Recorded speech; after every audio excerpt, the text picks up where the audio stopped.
Adolin, I think, deserves better. But like, and he sees her wandering eyeball, and like even his cousin Jasmine, like even called her out for like, why are you doodling Kaladin? Like you're engaged to my cousin. Like what are you doing, girl? Do you have a favorite character? Because for me, it was Kaladin for the longest time, and now in the third book, I'm just Kaladin's lost me. Him making that choice, I was down for it because sometimes I hate when books are just like, just kill them, mother effer. Yeah. Like you already tried to kill your father, he already tried to kill you, you already tried to kill your brother. You wouldn't in real life. These people have killed hundreds of people.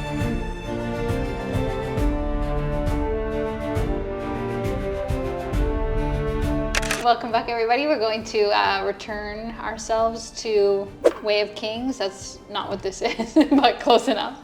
To do a little reading update. And yeah, it's Alex and Mackenzie, and we're ready to get into the Sanderson universe. Give a little update. So we started with Mistborn. We have them, the books. The other ones we've been listening and reading and using the library. But I'm sure we'll get them once we're done keep them in the old collectibles. We are both done the first 3. You're just about to finish. Yeah, I have the final chapter left. One chapter in the first 3. We were a big fan of Sanderson after we read these bad boys, and then we decided to continue into A Way of Kings. Yes. Yeah. So we were already in it with him, like fans, right? As the first book and going into the second and third one, what's your general feeling of The Way of Kings? I'm really enjoying it. I think the third one is dragging a little at the end because it is like massive. It's enormous. Enormous books. And the final battle, I find really dragged on in this one, but I like the first Way of Kings book. Just absolutely loved it. I thought he really set up the world really clearly. Like it was awesome. Then you get kind of some more introduction of deeper characters, and like I think his character development is really good. Though I do find like he's kind of, I don't know, Kaladin's losing his flavor for me a little bit because he is taking so much time like focusing on other people. Yeah, obviously we're gonna assume you've read all 3 books. I'm sorry, but that's what it's going to be. So spoilers 100%. Kaladin, you start off really liking the character. Like you're in it. Like he's the one with the most depth and everything. He's your guy. Like this is Kaladin's book. As you start introducing other characters, you're still like, all right, can we get back to Kaladin? But as you go, to me, Shaylin takes a while to care about. So does Dalinar. And so does Adolin. Because those are like the main characters, right? But then I start really liking Adolin. Yeah. Really, like Kaladin and Adolin are like right there for me. Dalinar, I never really got the taste of Dalinar. Like I get what he is, and I'm like, yeah, let's do this. But like as a character, I don't really care much about him. But for me, it's like I really like Kaladin and I really like Adolin. Shaylin is just like too messy. This is hard to put her in a box, understand her. I really enjoyed her, like when her story was first getting told, like in the flashbacks and stuff like that, they had me hooked. Yeah. And when she was like originally the ward and she had like secrets and stuff like that, like when she was trying to, like that whole storyline, I really enjoyed her. I'm finding the like 3-in-1 personality thing to be very confusing and very irritating. And also, I mean, we're dedicated, faithful lovers, you and I. Yeah, thank you. And I really don't like when there's like a potential infidelity situation. Yeah, you don't like her going back between like she's engaged to Adolin, but like Shaylin really so likes cute, Adolin, like, but it's not like Vale. Yeah, Vale likes just having to notice that he's like so rugged and so much pain in his eyes. Yeah, it's just like Adolin, I think, deserves better. But like, and he sees her wandering eyeball, and like even his cousin Jasmine, like even called her out for like, why are you doodling Kaladin? Like you're engaged to my cousin. Like what are you doing, girl? I mean, because that's so cringy to me. The cool part about how he wrote the character and he was able to do it is that just by like a trope, you feel like your Adolin is just going to be like the preppy, silly, dumb guy who's you're not gonna really like him because he doesn't get the world. Privileged kind of guy, kind of dimwitted. But then you're not like, who he is at all. Wow, he has heart. Yeah. He cares about people. He's actually like really nice and is willing to die for like even lower status people. Like I actually really like his character. At this And point, like him killing Xadius was like a good decision because like it made him realize like the world is he's complex. real. It makes him real. And he starts And experiencing you know real what? emotions. I'm not gonna be like this fake. You find out he sees his father as this, like perfect entity, perfect moral base, and he's like, I can't be like him. And obviously he doesn't know that he's just completely Yeah, that's flawed, not who like he is, beyond. So him making that choice, I was down for it because sometimes I hate when books are just like, just kill them, mother effer. Yeah. Like you already tried to kill your father, he already tried to kill you already tried to kill your brother. You wouldn't in real life. These people have killed hundreds of people. You're telling me He's a warlord. he's really they've like literally impaled people with swords in front of them, cut them in half. Okay, whoa. You know, like they've done gruesome shit. If they're a real person, don't tell me they would flinch at ending somebody's life. He would be like, yeah, I'm not gonna give you the opportunity to kill my family. You know, knife through the eye. Yeah. And I'm like, yeah, that would be real. What was the original question? I had no question. Okay. We just got in it. So before you kind of. Oh, I was saying that's what made me turn on Shaylin because I don't like unfaithfulness. Yeah, it's just kind of like silly. Even though she's not like cheating on them or whatever, but it's just kind of like. She is mentally like. Yeah, but I just mean it's not like it's like a huge plot line or something. No. But at the same time, it's just like every time she's But going it does on feel about cheesy. how sexy Kaladin is, I'm like. Yeah, it's like a cheesy little like, oh, you need a love triangle for interesting. Precious Like little you don't Adolin is need right it. there. You don't need it. That's why we like the Mistborn so much because Vin and him are like Vin and and Ellen, that's his Ellen, name. yeah. Vin and Ellen are. There's never this whole like trouble kind of like. Well, they won't. She was kind of into his brother for a minute, but that was like something different. Kinda, she was kind of being manipulated. And she was a double agent, and she wasn't. It wasn't like a thing where they actually already liked each other, and it was so short-lived. Yeah. So like that's what we liked, and you don't need the throuple. You don't need the will they won't they to be great because they did it here and it was fantastic. I agree. So like and sometimes you kind of want to root for one or the other, like Kaladin or Adolin. I'm rooting for Kaladin and Adolin to be away from her, so they're cool and they're friends together. That's what I'm rooting for. Yeah. When Adolin goes to prison for Kaladin. Yeah. Oh my god. It's like, what, you didn't bathe? Yeah. You didn't shave? When you were... He's been sitting in there the whole time. The whole time with... Like, that was just like a oh, fantastic. If we compare to Pierce Brown, how he writes characters, Brandon Sanderson is at another league. Yeah, his character development, relationship It's in another building. league. Yeah. He is missing a little bit of like the, holy shit, I want to join this war and die. Yes, like Pierce Brown has like those lines that you read in the beginning where you're just like, holy shit, they... Yeah, you care a lot more about the war here, but here you're like more into the people. Yeah. Yeah. That's why, you know what it's making me think? They're doubting their own war. Yeah. Every time they're on the battlefield, they're like, this is kind of stupid, right? Okay, I guess I'll just keep going. Yeah, I don't know if I want to keep killing these people. They just like look like just like oh, us. that guy's a nice guy. Oh, okay, I guess I gotta kill him. I guess we continue. So like, yeah, I like that. So I think this kind of answers, but like, has the series kept your attention the whole time? Yeah, it has so far. Like I said, it has been hard, like, because we're in a phase of our life with little kids and stuff like that, we can't like just sit and read for hours on end. So like sometimes in the really, really long chapters, it's like you lose momentum of the war scene and it can be hard to pick it back up at the end of a long day. But like just in terms of like attention span for reading. In content, in general, like books, videos, short content, whatever, YouTube videos, there's a loop, right, of introducing a story, the whole like arc of a story. I feel like The Way of Kings has very long arcs for you to feel like, that was amazing. Like obviously the whole story as a whole is a huge arc, but there has to be little ones in between to keep your attention. Introduce something and close them off, and kind of like, and then there's medium ones like introduce them and close them off, and then the big one, introduce a story and then end it. And I feel like even the little tiny like intro to a story and payoff, like 300 pages. They're huge. It's so much. So if you have a life and you can just sit and kill the book, you get lost. Yeah. Like I listen to the audiobook and sometimes at night when it's like I'm trying to go to bed, kind of listen to it and I would lose so much track of it because I fall asleep or something. Especially because he's doing the thing where he's like switching POVs back and forth and back and forth and back and forth. Fantastic if you can sit down and it'd be like a #1 book if you could sit down and just enjoy it. You don't have a life. Yeah. Like you go to the cottage and you have like a week to just read the whole book and you're like, holy shit, one of the best books ever written.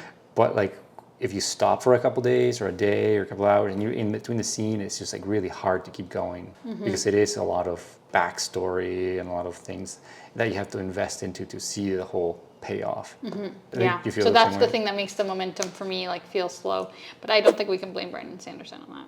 If anything. No, it's this, blame our this daughters. type of book. Yeah. Oh, damn it. Reproduction. They take our attention. Do you have a favorite book or a favorite, like, is it The Way of Kings, Worlds of Radiance, and Words of Radiance? Oathbringer? Oathbringer is my least favorite so far, I will say. I think because of that momentum problem. What's your favorite part of the But- book, of the whole 3 books that we've read?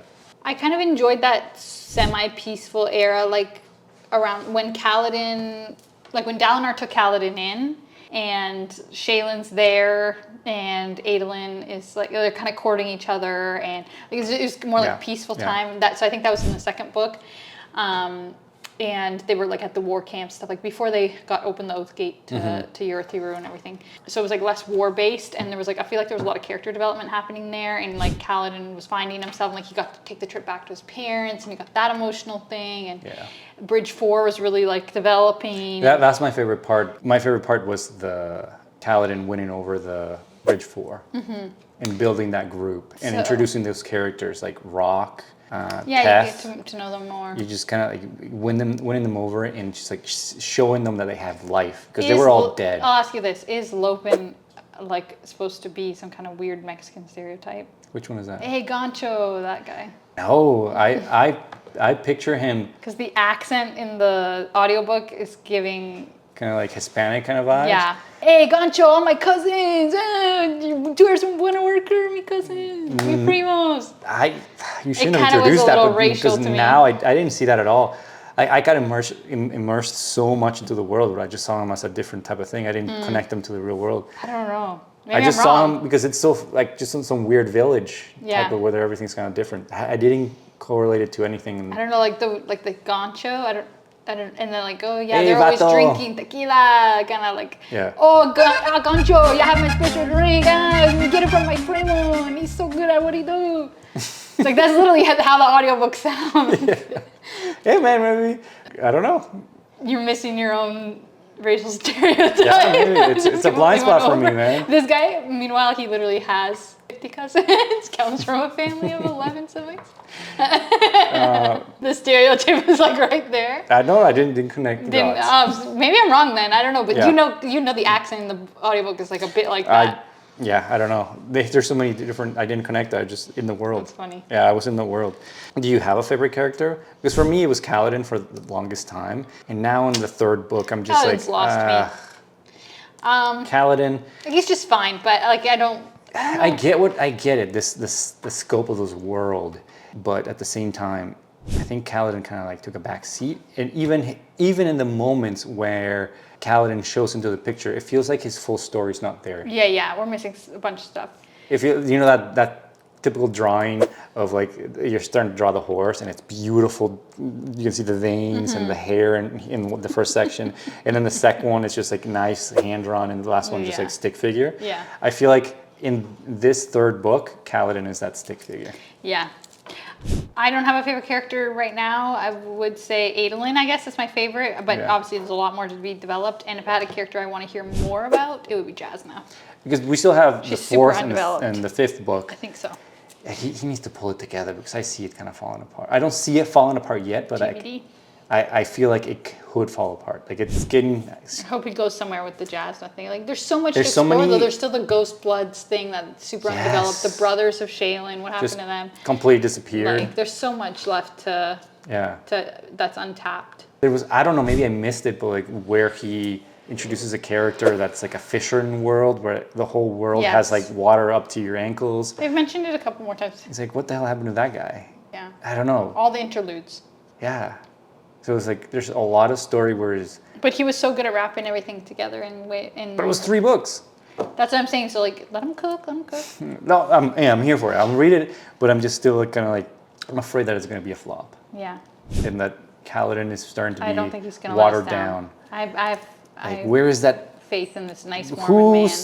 I don't know if I missed it, but who is Kaladin's love now? I can't tell if it's Syl I mean, I always ship Syl, but like it's a little too weird. Or because if they he's play gonna, her like a he little could end girl. up with Shaylin. No, that's not even doable. Like Shaylin doesn't even want him.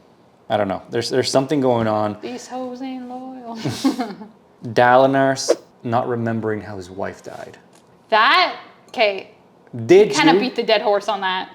What do you mean? There was just way too many flashbacks Yeah. to get to the point. Yeah. But when you got to the point and then you find out how his wife died and then how he lost his memory of her. Mm-hmm. First of all, you get to the moment, to that scene where he's outside the castle. He has the rebel princehood or whatever, where he killed the father and the son is standing up to him again. Walk us through that and how you felt to the big reveal. I don't know, there's just so many big reveals with the flashbacks and stuff like that. Like in comparison to like a plot twist from Red Rising type thing. It wasn't like a huge Really? It didn't surprise you? You were like... I knew for like chapters, I was like, oh, she kills herself. Like she basically is just like, oh, I'm gonna like die in service with this war, so like my husband will finally see that like what he's doing is unjust. I just saw it coming from the start. Yeah. But did you see him?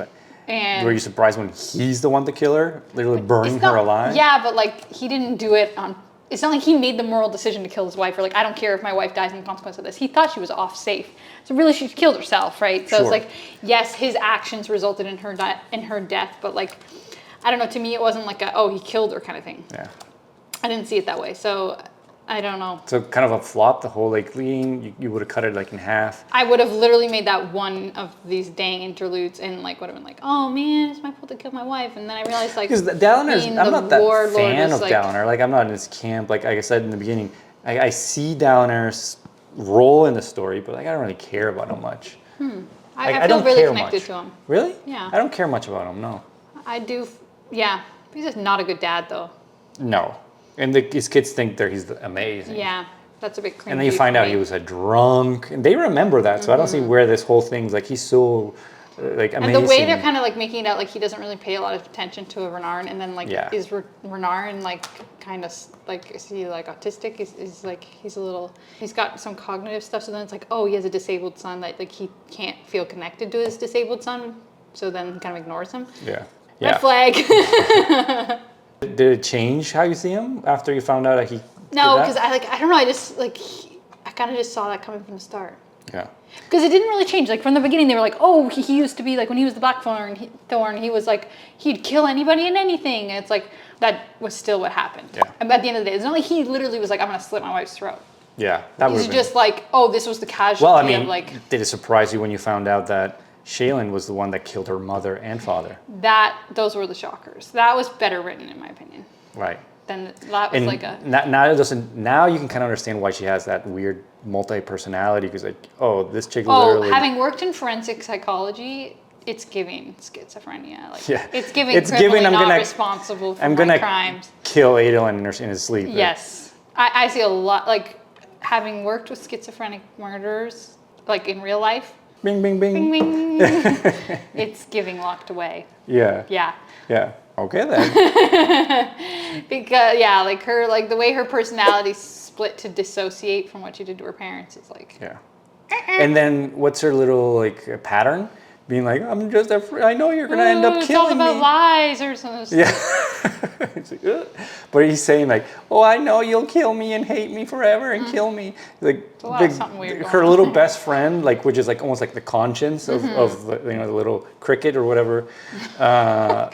You know, like, the spren, yeah. Yeah, no, but I'm saying cricket, like the Pinocchio, the conscience representation of them saying like, oh, I know you'll kill me. Like, ugh. Finding out that what do they call them? The Parshmen. The Voidbringers. Voidbringers. That race of people are the natural people that, the Voidbringers are the humans. They are the good guys.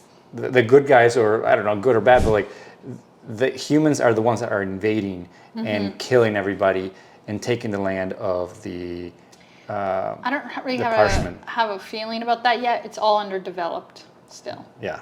So, but did you see that coming? On that. Like, oh, they're like the Voidbringers. They're the aliens that came from another planet. The slaves, because from the start, like the Parshmen that were enslaved, it was already giving that vibe. Like they because they were like, oh no, they're just like, this is who they are. They're designed to do that. Like it was giving British Empire. So Yeah. I kind of knew he was heading that way. Yeah.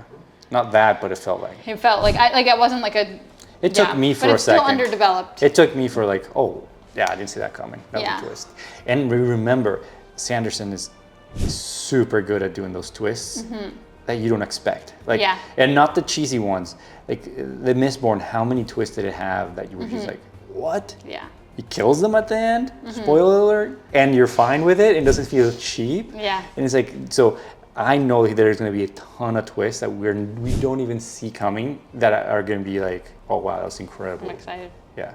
So I think there's got to be something on. And since what are they called? The edge dancers and the flying Knights Radiant. boys, the Knights Radiant. I don't know. What's Kaladin? They have a special name. too The much Knights going on. Radiants have oaths. The old Knights Radiant, why they killed themselves and they quit is because they found that out, that they weren't the good guys, and they made oaths of protecting people and stuff. So what Kaladin is, I'm very interested to see what Kaladin is going to do now that he's going to be like, they're not the bad guys, we are the bad guys, but I promise to protect anybody that needs me. And he's like, what's going on here? I think I think Kaladin in the fourth book might turn and take his people. I wouldn't see I don't that know. coming at all. Or become a third person or a third party. Oh, yeah. That's. I don't know. I Maybe don't know. that. I have no clue. Yeah. Anyway, are you excited to finish the series? I am. And then we'll check in once we're done. Thank you.